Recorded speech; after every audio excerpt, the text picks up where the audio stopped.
नमस्कार विद्यार्थियों, आपका आज की इस कक्षा में स्वागत है। आज हम आपको कक्षा 11वीं का विषय व्यवसाय अध्ययन में इकाई सेकंड और अध्याय 4 जिसका नाम है व्यावसायिक संगठन के स्वरूप, इसके बारे में हम आपको पढ़ाएंगे। तो सबसे पहले हम यह जानेंगे कि एकाकी व्यापार होता क्या है। तो एकल व्यापार व्यावसायिक संगठन का जो है वह सबसे प्राचीन तथा सर्वाधिक प्रचलित रूप है। इसे एकल व्यापारी, व्यक्तिगत उद्यमी आदि नामों से भी पुकारा जाता है। एकल स्वामित्व चूंकि क्या होता है कि व्यावसायिक संगठन का वह स्वरूप होता है जिसमें व्यापार का जो स्वामी होता है, मतलब व्यापार का जो स्वामित्व होता है वो एक ही व्यक्ति के पास होता है। जिन व्यवसायों में व्यक्तिगत सेवाओं की आवश्यकता होती है उसमें एकल स्वामित्व अधिकांशतः हमको देखने को मिलता है। जैसे कि ब्यूटी पार्लर्स की शॉप ले लीजिए आप, बेकरी की दुकान, परचून की दुकान, ड्राई क्लीनर्स की दुकान, ये सब क्या है, एकल व्यापारी ही कहलाते हैं। अब आता है हमारा एकल स्वामित्व का अर्थ एवं परिभाषा। तो इसको हम इस तरीके से समझेंगे। एकल स्वामित्व व्यावसायिक संगठन का वह स्वरूप है जिसकी स्थापना, वित्त व्यवस्था एवं प्रबंध एक निजी उद्यमी पूर्ण स्वतंत्रता के साथ करता है। मतलब कि उसे उसकी पूर्ण स्वतंत्रता होती है।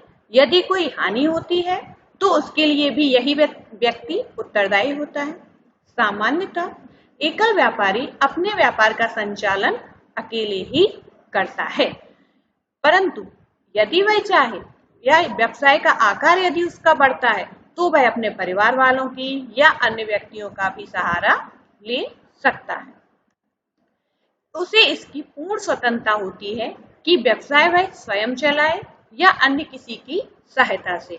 वह व्यवसाय अपनी पूंजी से चलाता है, मतलब कि इस बिजनेस में वह अपनी पूंजी लगाता है तथा अपनी पूंजी के साथ साथ ऋण लेकर भी चलाता है। यदि सपोज उसके पास पूंजी की कमी होती है तो वह ऋण भी ले सकता है। वह व्यवसाय अपने घर पर या फिर किराए पर भी दुकान लेकर चला सकता है। अब हम एक राइटर के अनुसार इसकी डेफिनेशन समझेंगे एस.आर. डावर के शब्दों में। तो एकल व्यापारी वह व्यक्ति होता है जो अपना व्यवसाय स्वयं, मतलब कि बिना किसी साझेदार की सहायता से चलाता है। वह अपनी पूंजी स्वयं लगाता है तथा अपने संपूर्ण श्रम का उपयोग करता है। वह स्वयं अन्य व्यक्तियों की सहायता लेता है जिनके बदले में वह उन्हें वेतन देता है। अब हमारी आती है एकल स्वामित्व की विशेषताएं। एकल स्वामित्व की विशेषताएं जो होती है वो निम्न है। सबसे पहले हमारा आता है एकाकी स्वामित्व। दूसरे नंबर पे हमारा आता है आसान गठन एवं समापन। तीसरा हमारा आता है पूर्ण नियंत्रण एवं प्रबंध।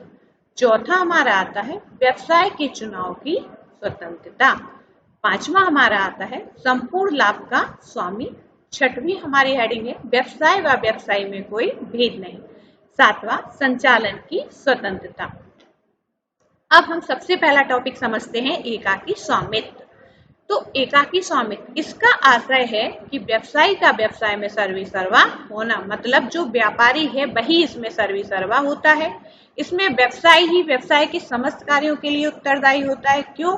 क्योंकि व्यवसाय संबंधी सारी जोखिमों को वह स्वयं ही वहन करता है, इसलिए वही इसका सर्वेसर्वा होता है। नेक्स्ट आता है हमारा आसान गठन एवं समापन। चूंकि एकल स्वामित्व जो होता है उसमें व्यवसाय के प्रारंभ करने के लिए किसी वैधानिक औपचारिकता नहीं होती है। कुछ दशाओं में लाइसेंस अवश्य लेना पड़ता है, लेकिन एकल स्वामित्व के लिए कोई कानून नहीं। इसी तरह व्यवसाय का समापन भी बिना किसी कठिनाई के किया जा सकता है, अर्थात इसका गठन एवं समापन दोनों ही आसानी से किए जा सकते हैं। नेक्स्ट आता है हमारा असीमित दायित्व। तो एकल स्वामित्व में व्यापारी का जो दायित्व होता है वह कैसा होता है? असीमित होता है। इसका मतलब यह होता है कि एकल स्वामित्व में यदि फर्म को ऋण चुकाने हैं तो व्यवसायी का दायित्व उसके द्वारा विनियोजित पूंजी तक ही सीमित नहीं होता, बल्कि उसको व्यक्तिगत संपत्ति बेचकर भी इसको चुकाना होता है। नेक्स्ट आता है हमारा पूर्ण नियंत्रण एवं प्रबंध। तो एकल स्वामित्व में व्यवसाय ही इसके प्रबंध एवं नियंत्रण का कार्य करता है। मतलब कि जो व्यवसायी होता है वही इसका प्रबंध करता है और वही इसको नियंत्रण करता है। वह स्वयं इस कार्य को उस समय तक करता है जब तक कि उसके लिए यह कार्य कठिन ना हो।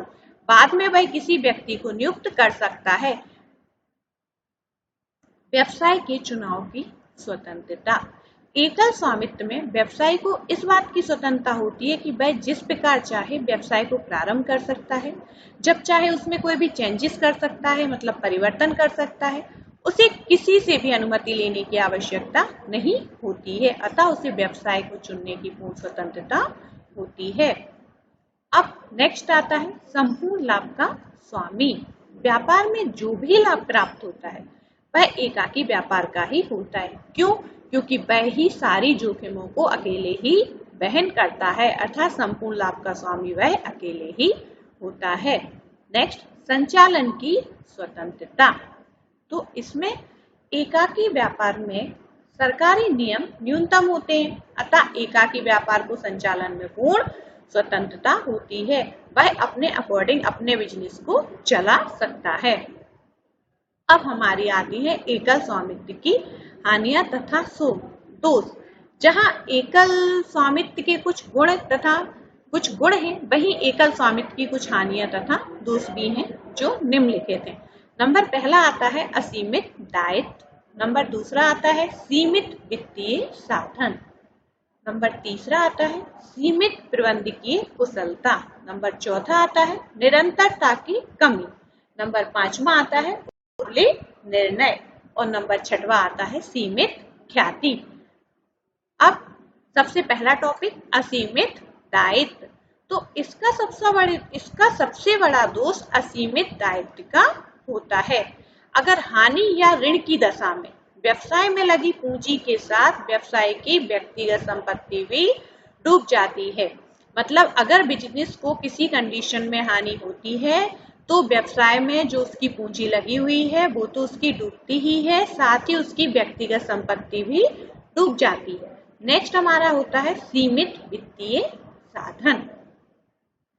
एक व्यक्ति की जो पूंजी रहती है वो सीमित मात्रा में होती है, अतः साथ ही समय सीमित होने के कारण उसे वित्तीय संस्थाओं से ऋण भी अधिक प्राप्त नहीं हो पाता है। तीसरा टॉपिक है हमारा सीमित प्रबंधकीय कुशलता। चूंकि एकल व्यवसायी सभी प्रबंधकीय कार्यों में कुशलता नहीं रखता, अतः व्यवसाय का विकास एवं विस्तार क्या रहता है? सीमित रह जाता है। चौथा हमारा आता है निरंतरता की कमी। यह एक ही व्यक्ति पर निर्भर रहता है। एकाकी जो व्यापार रहता है वह एक ही व्यक्ति पर चूंकि निर्भर रहता है। यदि एकल व्यापारी की मृत्यु हो जाती है या वह पागल हो जाता है या वह दिवालिया हो जाता है तो ऐसे में व्यवसाय समाप्त हो जाता है। नेक्स्ट उतावले निर्णय। एकाकी व्यवसाय को शीघ्र निर्णय लेकर उस पर अमल करने की सुविधा होती है। क्योंकि एकाकी व्यापार को क्या रहता है, शीघ्र ही निर्णय लेना होते हैं और उस पर अमल करना होता है। परंतु कभी कभी क्या होता है कि परामर्शकर्ता के अभाव में निर्णय लेने में जो शीघ्रता होती है वह हानि का कारण बन जाती है। नेक्स्ट है सीमित ख्याति। एकाकी व्यापार का जो संपर्क होता है बहुत ही सीमित होता है, अतः उसकी जो गुडविल होती है वह भी सीमित होती है, अतः व्यवसाय की आवश्यकता के अनुसार उसे ऋण प्राप्त नहीं हो पाता है। अब आता है एकल स्वामित्व का भविष्य। स्वाभाविक है एकल स्वामित्व जो हमारा है वह व्यावसायिक संगठन का प्राचीन और सर्वाधिक प्रचलित स्वरूप है। जो व्यवसाय छोटे होते हैं, जिनमें कम पूंजी और योग्यता की आवश्यकता होती है, जहां दायित्व कम है, वहां एकाकी व्यवसाय आधुनिक समय में भी महत्वपूर्ण बना हुआ है। एकाकी व्यवसाय की अनेक सीमाएं होने के बावजूद भी भारत जैसे देश में यह व्यावसायिक संगठन का लोकप्रिय स्वरूप है और निकट भविष्य में भी इसकी लोकप्रियता कम होने की कोई संभावना नहीं है।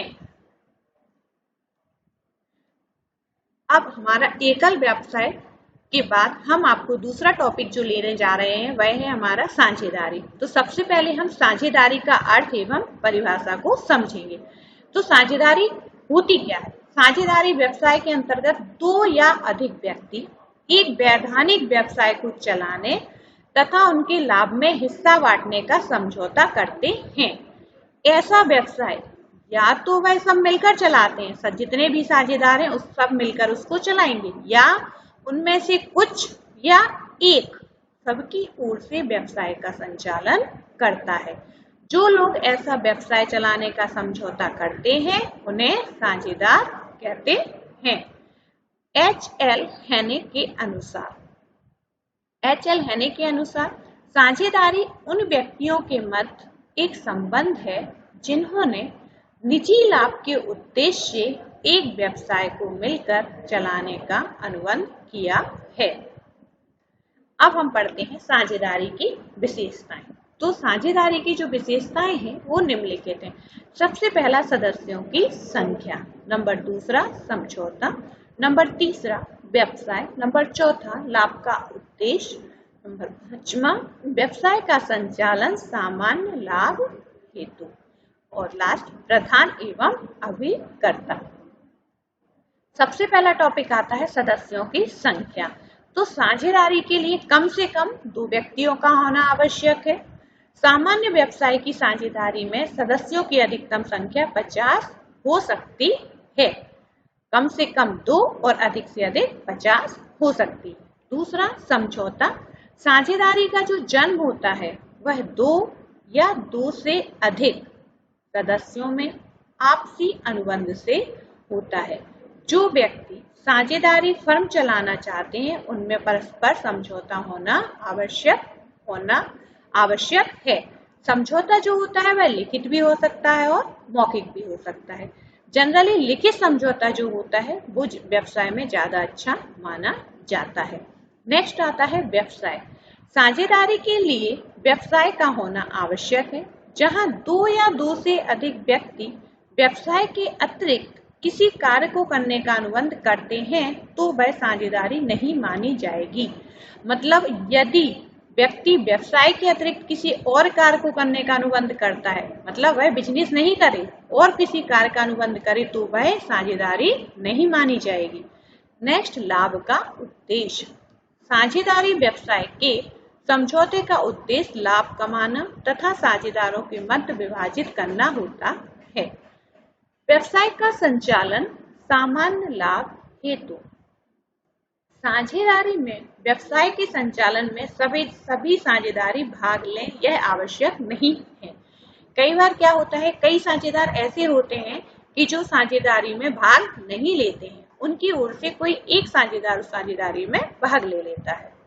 नेक्स्ट है साझेदारी के गुण। साझेदारी के जो गुण है वो निम्न है। नंबर पहला सरल स्थापना, नंबर दूसरा कुशलताओं का एकीकरण, नंबर तीसरा लोच, नंबर चौथा जोखिम का बंटवारा, नंबर पांचवा संतुलित निर्णय, नंबर छठवां प्रत्यक्ष प्रोत्साहन, नंबर सातवां गोपनीयता और नंबर आठवां अभिप्रेरणा। अब सबसे पहले हम समझते हैं सरल स्थापना। तो चूंकि एक साझेदारी की जो स्थापना होती है वह काफी सिंपल होती है, मतलब इसकी स्थापना काफी सरलता से अर्थात बिना किसी कानूनी व्यवधान के भी की जा सकती है। नेक्स्ट आता है कुशलताओं का एकीकरण। तो साझेदारी में 2 या अधिक व्यक्ति अपने साधनों, पूंजी, योग्यता, अनुभव आदि मिलकर प्रदान करते हैं। इस प्रकार साधनों तथा कुशलताओं का एकीकरण हो जाता है।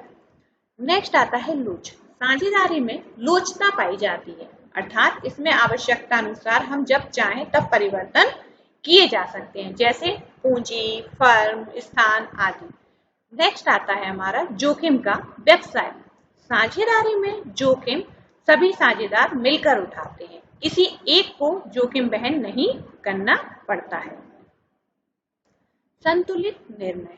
साझेदारी में शीघ्र निर्णय लिए जा सकते हैं तथा सभी साझेदार आपस में मिलकर निर्णय लेते हैं, इसलिए इससे अधिक संतुलन होता है तथा इसके द्वारा लिए गए निर्णय काफी हद तक सही भी होते हैं। नेक्स्ट है साझेदारों के दोष तथा सीमाएं। साझेदारी के दोष तथा सीमाएं निम्नलिखित है। सबसे पहला आता है हमारा सीमित साधन, नंबर दूसरा हमारा आता है असीमित दायित्व, नंबर तीसरा हमारा आता है आपसी संघर्ष की संभावना, नंबर चौथा हमारा आता है प्रबंध में कठिनाइयां। पांचवा निरंतरता की अनिश्चितता। नंबर छठवां सार्वजनिक विश्वास की कमी। नंबर सातवां गोपनीयता रखना कठिन। और नंबर आठवां अपव्यय। तो इनको हम निम्न बिंदुओं के द्वारा समझेंगे। सबसे पहला सीमित साधन। साझेदारी में सदस्यों की संख्या पर प्रतिबंध होता है, मतलब कि इसमें कितनी संख्या होती है, हमने बताया था कि कम से कम 2 सदस्य होते हैं और अधिक से अधिक 50। अतः वह व्यवसाय के संचालन के लिए पर्याप्त साधन प्राप्त नहीं हो पाते। दूसरा है असीमित दायित्व। साझेदारी के अंतर्गत साझेदारों का दायित्व कैसा होता है, असीमित होता है।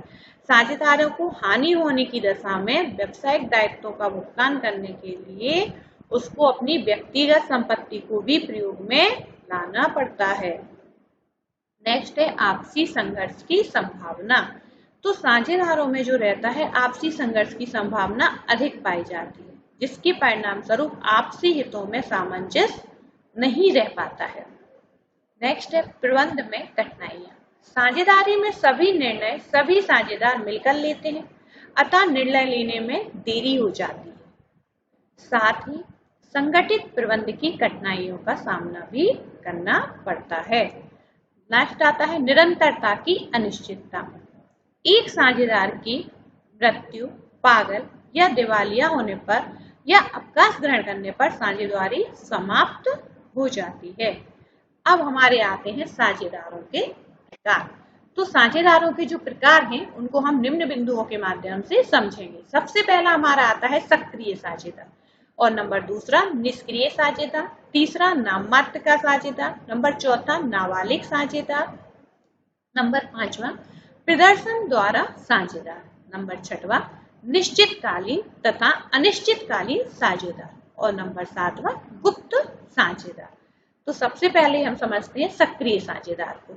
तो ऐसे साझेदार जो केवल व्यवसाय में केवल पूंजी ही नहीं लगाते वरन उनके संचालन में भी सक्रिय रूप से भाग लेते हैं, सक्रिय साझेदार कहलाते हैं। सक्रिय साझेदार को हम ऐसे भी समझ सकते हैं कि जो केवल अपनी पूंजी तो लगाते ही हैं, साथ में पूरा संचालन भी सक्रिय रूप से चलाते हैं, उसमें सक्रिय रूप से भाग लेते हैं। निष्क्रिय साझेदार ऐसे साझेदार जो व्यवसाय में केवल पूंजी लगाते हैं परंतु उसके संचालन एवं प्रबंध में बिल्कुल भाग नहीं लेते, निष्क्रिय साझेदार कहलाते हैं।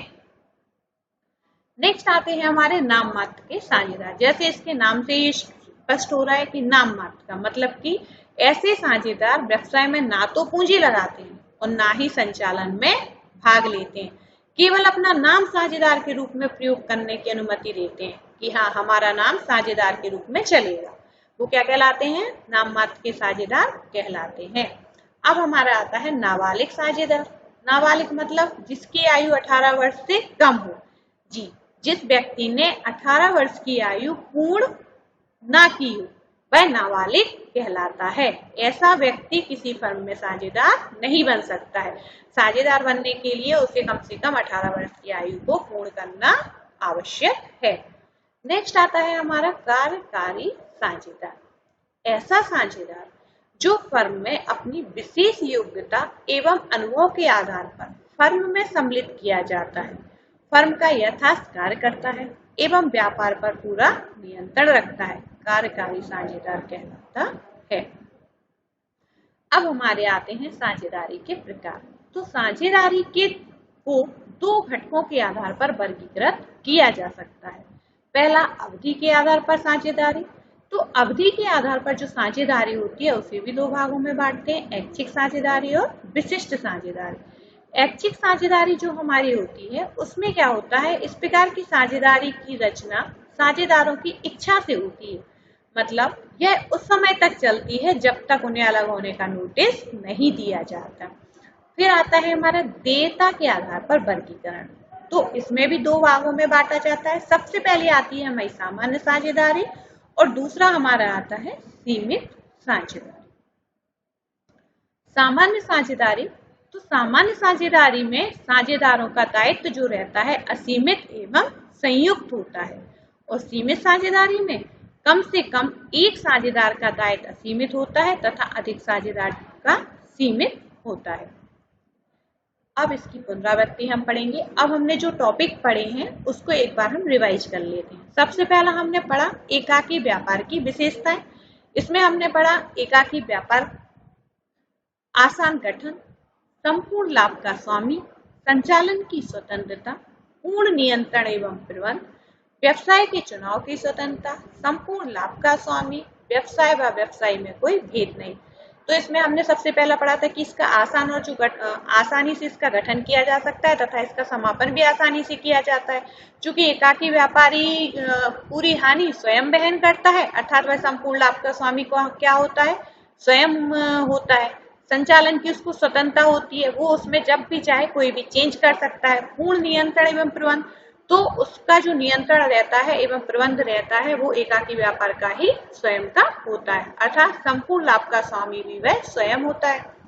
इसके बाद हमने पढ़ी थी एकल स्वामित्व की हानियां। इसमें हमने पढ़ा था असीमित दायित्व, जो एकल व्यापारी का जो दायित्व होता है वो असीमित होता है। उसके जो सीमित वित्तीय साधन, तो उसके जो साधन होते हैं वो सीमित होते हैं। निरंतरता की उसमें कमी रहती है, उसकी चूंकि ख्याति सीमित होती है इसलिए उसे ऋण लेने में कठिनाई होती है। आपसी संघर्ष की संभावना, चूंकि इसमें आपसी संघर्ष की संभावना ज्यादा रहती है। प्रबंध में कठिनाइयां आती है, जब तक वह चाहे तब तक वह स्वयं कार्य करता है, अर्थात बाद में उसके लिए प्रबंध में कभी, जैसे ही उसका व्यापार बढ़ता है तो उसे प्रबंध में कठिनाइयां आने लगती है। गोपनीयता रखना कठिन हो जाता है। अपव्यय। नेक्स्ट आती है हमारी साझेदारी की विशेषता।